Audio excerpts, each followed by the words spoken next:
En este video vamos a revisar la segunda parte del test que está en mi sitio web. Podéis acceder al test aquí.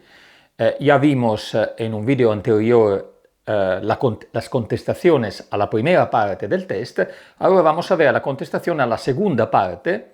Estas son preguntas más abiertas, quiero decir, no tienen una contestación exacta, una selección de posibles respuestas. Es más una discusión sobre las preguntas. Bien, también recordaros que en mis cursos de navegación de altura se analizan un poco todos estos aspectos desde un punto de vista práctico, en la realidad. El trimado de las velas, las maniobras a vela y también todos los demás aspectos de la navegación. En este link tenéis los próximos cursos de navegación de altura. Bien, sin lugar a dudas, vamos a analizar las respuestas a la segunda parte del test. Sigla. Mientras analizamos las preguntas y discutimos las respuestas, os aconsejo que tengáis delante el test. Por eso os aconsejo que vayáis a este link donde hay precisamente las preguntas al test y hay también unos dibujos que sería útil tener adelante mientras contestamos. Bien, vamos a ver la primera pregunta. La primera pregunta hace referencia a una navegación. Aquí indicamos desde Valencia a Denia, que es una de las posibles áreas de navegación también de mis cursos de altura, pero se refiere esta pregunta a cualquier situación parecida. Entonces tenemos una situación de este tipo, una costa, un punto A y tenemos que ir a un punto B. ¿Ok? Desde esta costa, y aquí está tierra, y aquí está el mar. Entonces, se pregunta esto, tenemos 30 nudos de viento, entonces ya un viento importante. Para emprender esta navegación, ir de A a B, ¿qué tenemos que considerar? Decidimos navegar, ¿bajo cuáles condiciones decidimos navegar? Ahora, naturalmente todo esto depende en gran parte también de la experiencia de cada uno. Es perfectamente legítima una contestación como nos quedamos en puerto. 30 nudos ya es un viento importante, es un fuerza 7. Pero quiero evidenciar precisamente con esta pregunta que el viento no lo es todo. Quiero decir, fuerza 7 por sí mismo no es el único criterio que tenemos que utilizar para decidir si navegar o menos. Ya hablamos en vídeos precedentes sobre el concepto de fetch y os aconsejo ir a esos vídeos, naturalmente, porque se habla de esos conceptos de forma muy detallada. Pero el concepto de fetch es importantísimo porque fetch, que representa es la distancia, el fetch, sobre la cual un viento está soplando en una misma dirección. Y del fetch depende la altura de la ola, que es el mayor factor de riesgo en la navegación. No es la fuerza del viento en sí mismo, son las olas el peligro. Entonces, esta navegación con 30 nudos de viento podemos seguramente considerar realizarla si el viento viene desde la costa. Porque en este caso el fetch va precisamente desde la costa, desde donde empieza el mar, hasta nuestra posición, donde tenemos el barco. Esta distancia, el fetch se mide en millas náuticas, esta distancia es el fetch. Ahora, ¿cuál es la ventaja de tener la costa para el viento? Que el fetch lo decidimos nosotros. Y entonces somos nosotros que decidimos la altura de la ola. No nos gusta la altura de la ola aquí, en esta posición, podemos siempre acercarnos más y más a la costa hasta prácticamente tener la situación que se tendría con ese viento en un lago. Prácticamente no hay ola. Podemos decidir navegar muy cerca de la costa, donde además el viento con toda probabilidad ralentiza respecto a la velocidad que tenemos más lejos de tierra. Tenemos una segunda ventaja si navegamos a sotavento de la costa, que es el caso en que tengamos un problema al barco. Imaginar, tenemos un problema de la pérdida, por ejemplo, de gobierno. Si el viento viniera desde fuera, con 30 nudos sería un problema serio eso, porque el viento y la corriente asociada al viento iría poco a poco arrastrándonos contra la costa. Y naturalmente llegar a la costa con un barco sin gobierno significa un peligro gravísimo para las vidas de los tripulantes. Entonces, es una situación, si estos 30 nudos están soplando desde fuera, tenemos una ola alta, una ola peligrosa, alta porque el fetch puede ser muy extendido, peligrosa entonces, navegación es incómoda y el riesgo que si algo va mal, y tenemos siempre que considerar esa posibilidad, iremos a chocar prácticamente contra la costa, con mayor o menor gravedad dependiendo de qué tipo de costa. Pero sería muy grave en cualquier caso. Y recordarse que para casos de ese tipo tenemos el único medio, la única esperanza de salvarnos o de ralentizar nuestra llegada a la costa es el ancla. Por eso digo siempre, el ancla no sirve solo para fondear, es un medio de seguridad importantísimo. Entonces, en este caso, si el viento viene desde la costa, no tenemos ola, o reglamos nosotros la altura de la ola, y segundo, cualquier cosa pase al barco, el viento nos va alejando de la costa. Entonces tenemos todo el tiempo para actuar, para encontrar una solución, para llamar ayuda. ¿Ok? Entonces, la contestación es, bueno, si tengo suficiente experiencia al menos para gestionar las velas, para navegar a vela, eso es el requerimiento mínimo, importante, puedo considerar tranquilamente de realizar esta travesía. Si el viento viniera desde fuera, desde el mar, no sería muy inteligente realizar esa travesía. En la pregunta luego se dice, ¿qué ruta preferiremos seguir si el viento se intensifica durante la navegación? Bueno, está claro, si el viento se intensifica, ¿qué ruta? Una ruta que esté más pegada a la costa, naturalmente. Pegarnos más y más a la costa. Otra ventaja de tener el viento que viene desde la costa es la posibilidad siempre de recalar en un puerto. Posibilidad que si el viento viene desde fuera, debido a la altura de las olas, la corriente, no siempre sería aconsejable o posible, porque podríamos encontrarnos olas altas digamos, entradas muy peligrosas a los puertos. ¿Ok? Entonces, en este caso, todo a favor de poder realizar la travesía, en este caso, todo en contra, y sería una locura realizar estas travesías en general.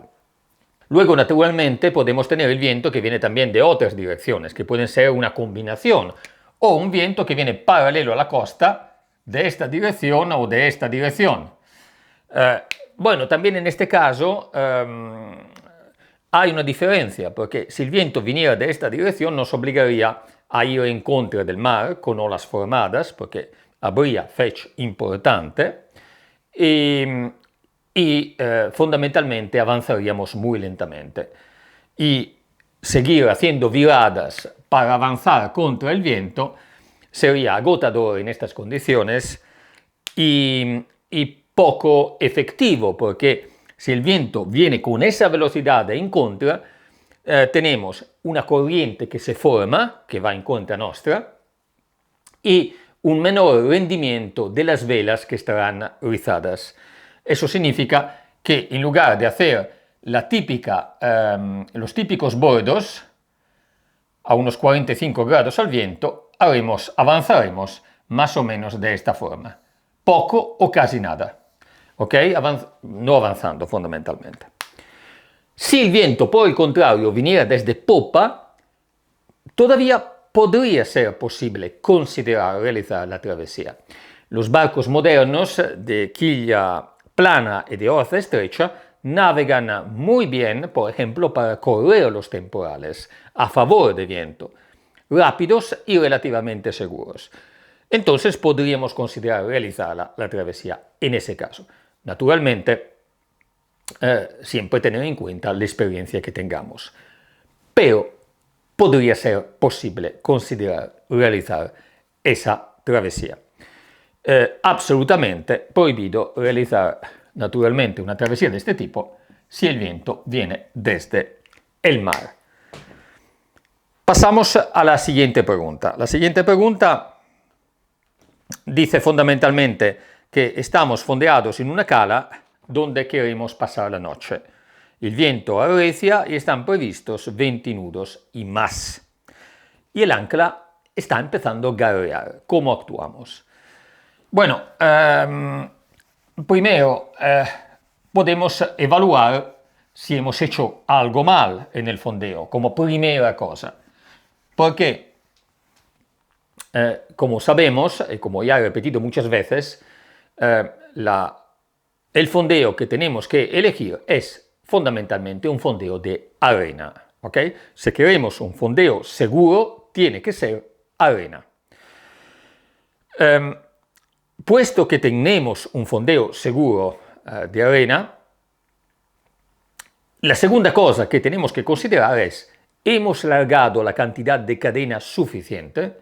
Ahora, esta cantidad de cadena, cuanto más larga la cadena que hemos dado, tanto más efectivo el fondeo, porque ya explicamos en otros vídeos cómo el objetivo del fondeo de dar cadena es fundamentalmente, si esto es el barco, es que la última parte de la cadena se quede horizontal. Porque la tracción sobre el ancla tiene que ser horizontal para que sea efectiva. Entonces, ya habréis leído o mirando mis vídeos anteriores, sabéis que tenemos que dar al menos 3 veces la profundidad. Pero 3 veces es una cantidad mínima que es conveniente solo cuando estemos de día en la bañera, por ejemplo, una parada momentánea de poco tiempo para comer, por ejemplo, para darnos un baño, pero 3 veces es absolutamente insuficiente para pasar una noche, sobre todo cuando el viento está previsto de una fuerza considerable. Tenemos que dar, por ejemplo, con 20 nudos, al menos 5 o 6 veces la profundidad y asegurarnos que el fondo sea de arena. Si el ancla, entonces, como dice esta pregunta, garrea, y hemos comprobado que todas estas condiciones están verificadas, bueno, no queda más remedio que largarnos de allí, no podemos quedarnos. Y naturalmente, si el fondo no es de arena y tenemos este garreo, aunque demos más cadena, es absolutamente necesario. La respuesta correcta es no podemos fondear. Punto. No se puede fondear si estamos garreando y no conseguimos solucionar el problema. Ahora, en mis cursos de navegación de altura se realizan muchísimos fondeos y allí tenemos toda la oportunidad de analizar en detalle todo lo que es el procedimiento relativo al fondeo, a cómo asegurarnos un fondeo seguro, cómo fondear, el procedimiento del fondeo y el procedimiento también de levantar el ancla para irnos del fondeo. Vamos a ver ahora la pregunta número 3. Ok, la pregunta número 3 es fundamental conocer la respuesta y espero que sepáis la respuesta. Seguramente sabéis contestar correctamente si habéis seguido mis vídeos o hecho alguno de mis cursos, Se pregunta cómo se dispone un barco, cómo se orienta respecto al viento un barco que no es fondeado, que está sin arrancada, ¿ok? Estamos sin arrancada, no estamos fondeados, no estamos amarrados a nada. ¿Cómo se dispone respecto al viento? Aquí hay 4 posibles respuestas, pero podemos analizar una serie de posibles respuestas. El barco se dispone, si el viento viene desde ahí, el barco se dispone por el viento, el barco se dispone a 90 grados, ok, más o menos. El barco se dispone más con la popa al viento o totalmente popa al viento, o con un ángulo respecto al viento, ok. ¿Cuál es la contestación? La contestación es esta. El barco, bueno, por un lado o por el otro, depende de cómo va a caer. Pero el barco se dispone atravesado al viento, que significa aproximadamente a 90 grados. Aproximadamente, naturalmente, luego depende de la obra muerta, de la quilla, que se oriente un poco más a sotavento, un poco más hacia el viento. Pero siempre hablamos de que el barco se atraviesa al viento, se atraviesa al viento. Un barco que está dejado libre, así solo, sin arrancada. Y tengo un video también donde explico los motivos físicos del por qué pasa eso. ¿Por qué es importante saberlo? Esto es importantísimo saberlo también para las maniobras en puerto. Porque en puerto pasa a menudo que tengamos que quedarnos allí en el medio de la maniobra a poca velocidad o parados un momento. Y saber cómo se va a orientar el barco es fundamental para utilizarlo a nuestro favor o saberlo para saber cuáles son los peligros que podemos encontrarnos en ese momento, en esa fase del atraque cuando el barco está parado. Muchos problemas que se tienen en atracar en puerto vienen de no conocer bien la teoría que está detrás de las maniobras de puerto. Y por eso también os aconsejo el curso de fin de semana que tengo periódicamente, un módulo de 14 horas sobre las maniobras de puerto, porque no solamente las practicamos, pero vemos también toda la teoría que está detrás, el por qué pasan las cosas. Y esto es algo crucial conocerlo. Bien, pasamos ahora al punto 4. Tenemos que cruzar el canal de Ibiza. Y esto lo aplicaremos naturalmente a situaciones parecidas.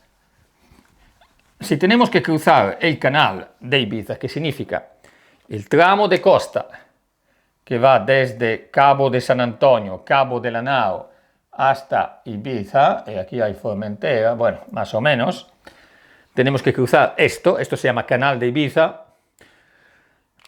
Desde Ibiza a Mallorca se llama Canal de Mallorca, desde Mallorca a Menorca, Canal de Menorca, desde Menorca a Cerdeña, Canal de Cerdeña, ¿ok?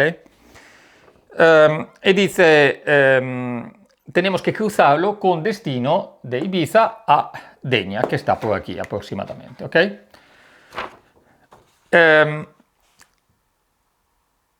Está prevista una densa niebla, ok, hablamos de niebla ahora, con visibilidad extremadamente reducida, menos de 20 metros, prácticamente no vemos nada.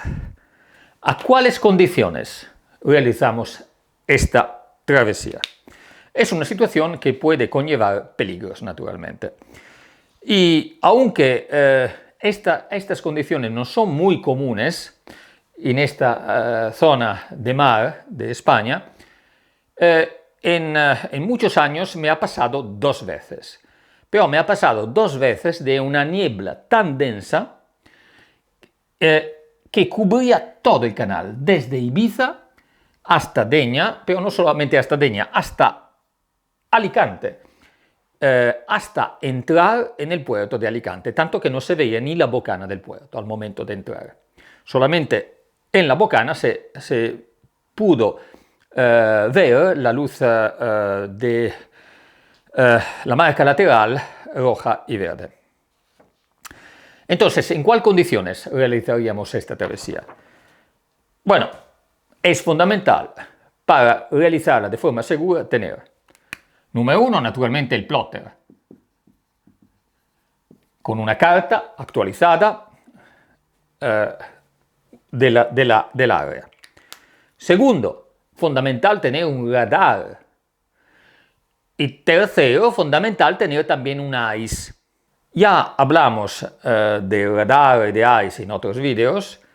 Es fundamental tener estas tres cosas: radar y ICE. Con esto podemos realizar la travesía, porque es posible hacer prácticamente una navegación instrumental, sabiendo utilizar correctamente estos equipos, que es otra cosa que se ve siempre en mis cursos de altura. El ICE por sí solo no es suficiente, ¿ok? Porque el ICE, la Automatic Identification System, permite de ver otros barcos, pero permite de ver otros barcos que tengan ICE también. Y el ICE no permite ver otros objetos que no tengan el ICE, barcos que no tengan el ICE, costas, rocas, islas y algo que está en el agua que puede todavía dar una señal. Si tuviéramos que elegir entre radar y ICE, es seguramente preferible tener un radar, porque aunque no me da toda la información que me da el ICE sobre un barco específico, me permite ver el obstáculo, siempre, sabiéndolo utilizar correctamente. Entonces, plotter, radar y ICE. Es importante que tengamos también funcionando un instrumento para dar señales acústicas.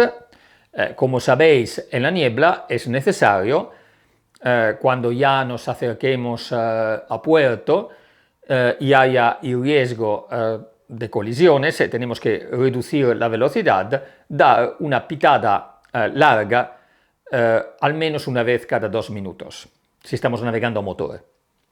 Normalmente cuando hay niebla no hay un viento importante y probablemente nos encontraremos navegando a motor.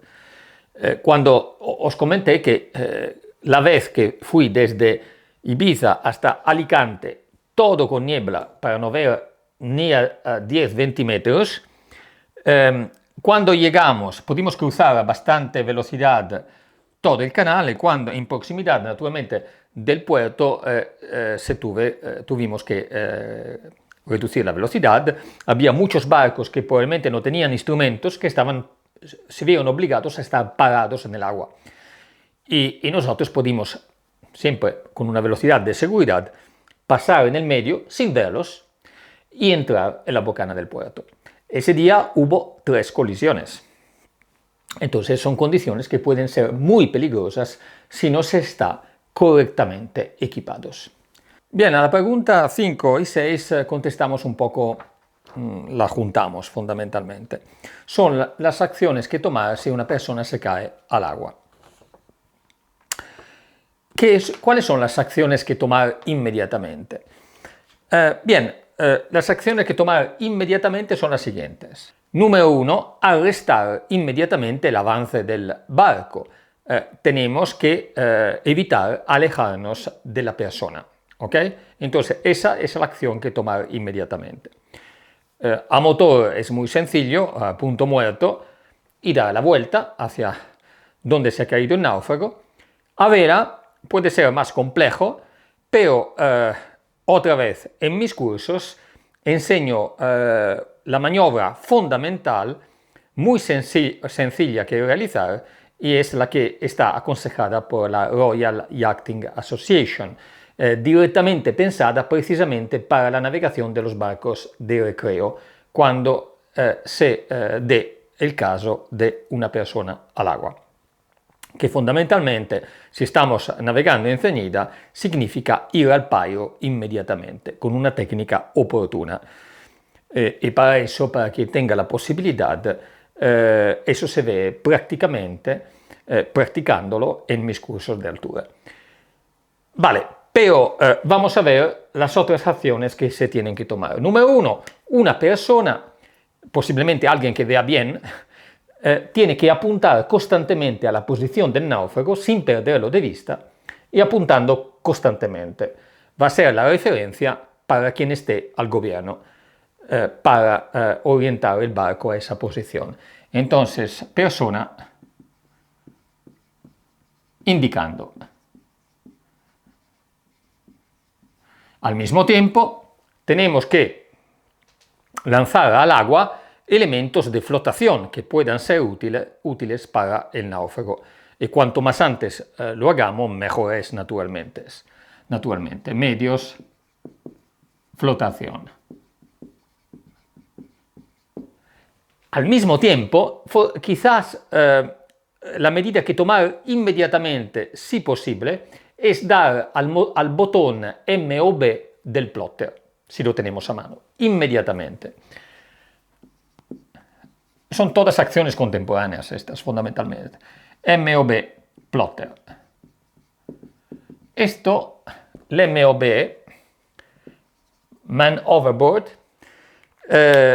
nos da esa posición y la mantiene indicándonos en el plotter dónde está la persona al agua. Naturalmente, esta es una posición GPS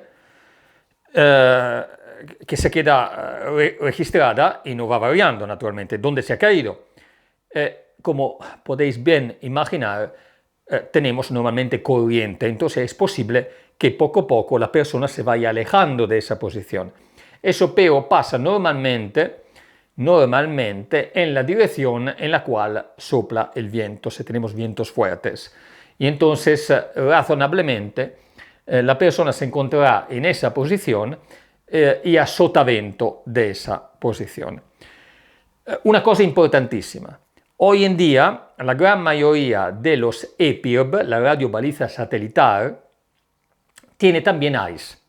Eso significa que si tenemos una de esas radiobalizas, una cosa que podemos hacer inmediatamente es sacarla, la radiobaliza que tendría que estar allí accesible, sacarla de su caja y tirarla al agua en la dirección del náufrago. Porque esa radiobaliza actuará como un ICE. Entonces, si el náufrago, si va a estar cerca del náufrago o el náufrago consigue agarrarla, tendremos en el plotter constantemente la posición real del náufrago, porque tendremos constantemente su posición actualizada por el ICE, entonces tendrá automáticamente en cuenta esa posición de la deriva por efecto de la corriente.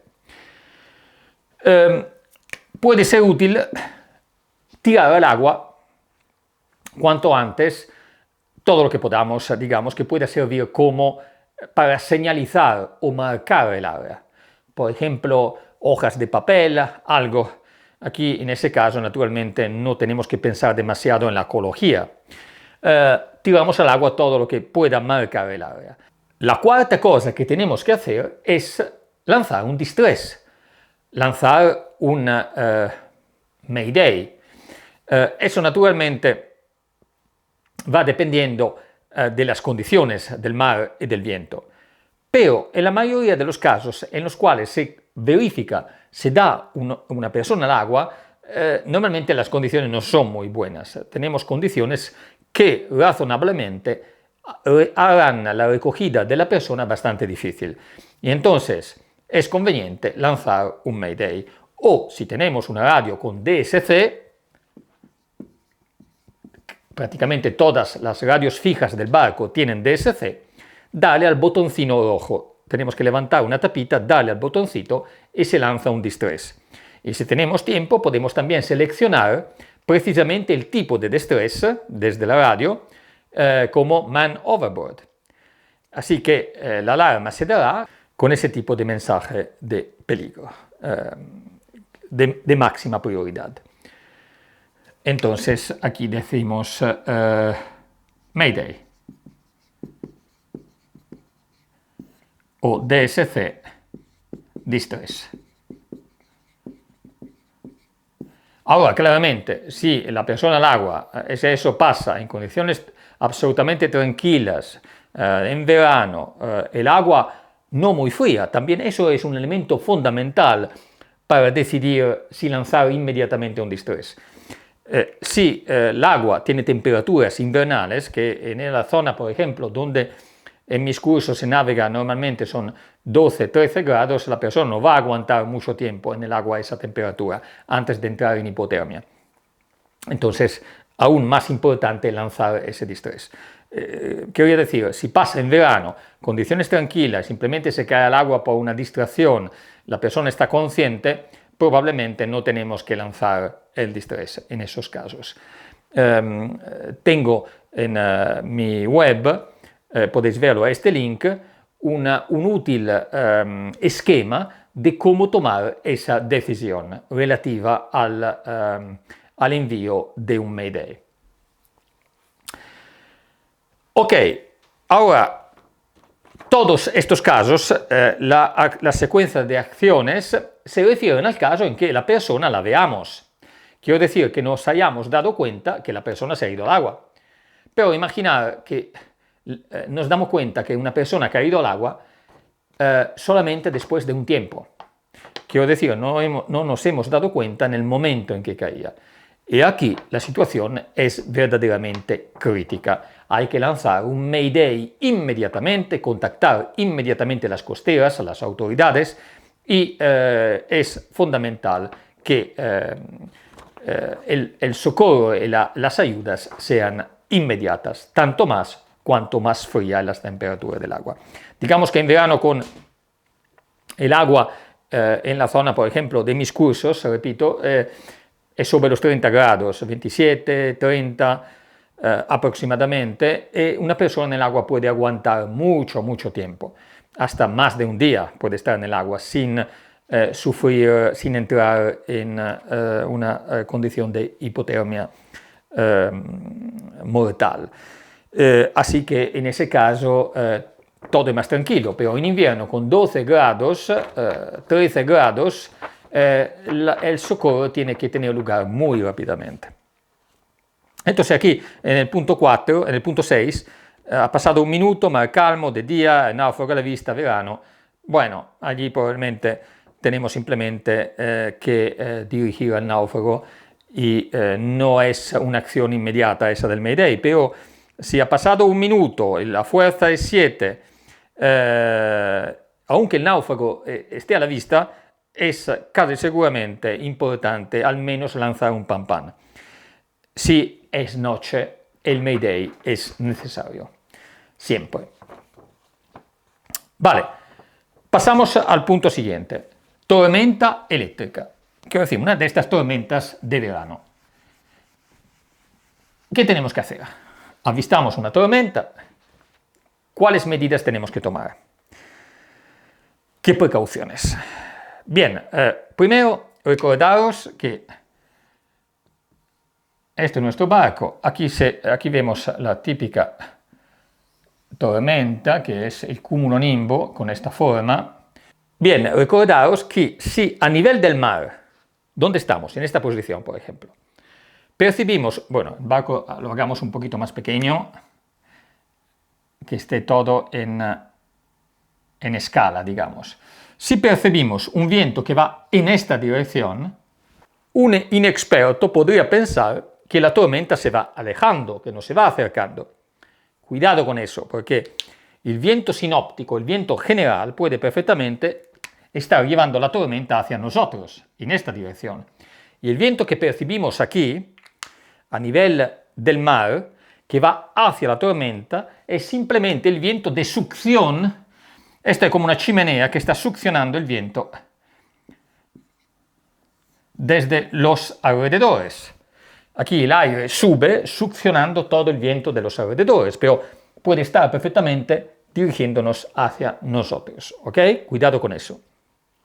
Segundo, las tormentas tienen, hablamos al principio del concepto de fetch, el fetch está limitado. Y también el desarrollo de una tormenta tiene una limitación temporal. por lo que no tenemos que esperarnos a condiciones de olas peligrosas, pero sí podríamos tener vientos muy fuertes y cambiantes rápidamente de dirección. Y entonces, si queremos estar totalmente tranquilos, una de las medidas que podemos tomar es reducir drásticamente vela o hasta quitar la vela por completo, porque mientras aquí tenemos el viento que va en esta dirección, donde hay la caída de la precipitación, puede haber un viento violentísimo que va en dirección contraria. Hasta podría llegar, en algunos casos, hasta 60 nudos. Y si tenemos velas en esta condición, digamos, con el viento que cambia rápidamente, es posible que perdamos completamente las velas, que vayan siendo destrozadas completamente, con riesgos también por la arboladura del barco. Entonces, si uno quiere estar tranquilo cuando ya tiene claro que la tormenta se está echando encima de nosotros, podemos fundamentalmente quitar vela a palo seco. Segunda cosa, los rayos. Los rayos son potencialmente un peligro, pero si la tripulación tiene el cuidado de quedarse alejada de las partes metálicas y quien no esté activamente navegando, que se quede dentro del barco, el riesgo directo para las personas es prácticamente casi nulo. El riesgo importante, naturalmente, para los equipos electrónicos. Si un rayo tuviera que llegar, caer cerca, muy cerca del barco o del barco, por el mástil, es probable que todos los equipos electrónicos se dañen y sean inutilizables, como las radios, por ejemplo. Es conveniente siempre tener una radio portátil, ¿ok?, con nosotros. Y dependiendo del área de navegación, algunas veces es obligatoria la radio portátil. Otra cosa que quería comentar, el mástil tiene que estar metido a tierra, quiero decir, normalmente está prevista la conexión con un cable de acero de oportuno diámetro entre el mástil y la orza, la quilla, de forma tal que la corriente del rayo se pueda descargar en el agua. Porque si así no fuera, claramente un rayo podría hasta causar una vía de agua, perforando el casco. ¿Okay? Cabe destacar en cualquier caso que la probabilidad dentro de la tormenta, aunque haya rayos, que nos vaya a golpear un rayo, es muy, muy baja en general, simplemente estudiando las estadísticas. Bien, la pregunta número 8 ya hemos contestado, ¿ok? Ya hemos contestado a la pregunta número 8. Luego vamos a la pregunta número 9. La pregunta número 9 es relativa a la tromba marina. Supongo que todos sepáis que es una tromba marina. Una tromba marina, bueno, si os dibujo la forma de la tromba marina, es algo. Aquí habrá nubes, ¿ok? Cúmulos, cumulonimbus, y la tromba marina es algo así, ¿ok? Vale. Es un fenómeno bastante común en el Mediterráneo en verano, para que se den las condiciones para la formación de una tromba marina, tenemos que tener la temperatura del agua que sea mayor de 27 grados. Claro, es un fenómeno potencialmente peligroso porque a la base los vientos pueden llegar a una fuerza considerable, pueden llegar hasta 100 nudos, ¿ok?, o más. Esto significa que absolutamente no podemos estar impreparados en presencia de este fenómeno. Cuando lo veamos, tenemos que quitar vela, completamente palo seco, eliminar posibles elementos que puedan ser destrozados o lanzados en el aire. Por ejemplo, si tenemos un bimini, todas estas cosas se tendría que recogerlas lo más rápidamente posible.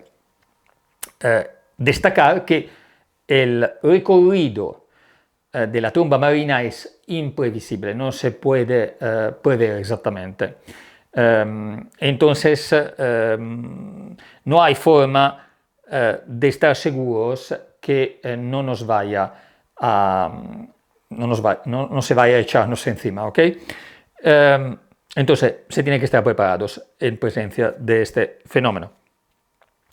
La típica tromba marina de verano, digamos, benigna, aunque los vientos sean muy fuertes, no tendría que ser una amenaza demasiado grave para los tripulantes. Es importante que antes que se eche encima estemos dentro del barco, posiblemente dejando la entrada desde la bañera al interior abierta, porque se pueden crear diferencias de presiones importantes que tenemos que anular, ¿ok?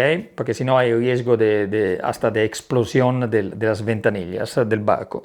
Es una zona esta muy baja presión. Y de hecho, lo que veis aquí no se debe tanto a la succión al agua, que esto son cosas de fantasías, ¿no? Que podamos ser, digamos, succionados hacia arriba. El barco no podría y tampoco las personas. Esto no es tanto, se debe a agua que está succionada, es agua de condensación por la bajada repentina de presión a lo largo de este canal. Y esas son las medidas fundamentales que tomar.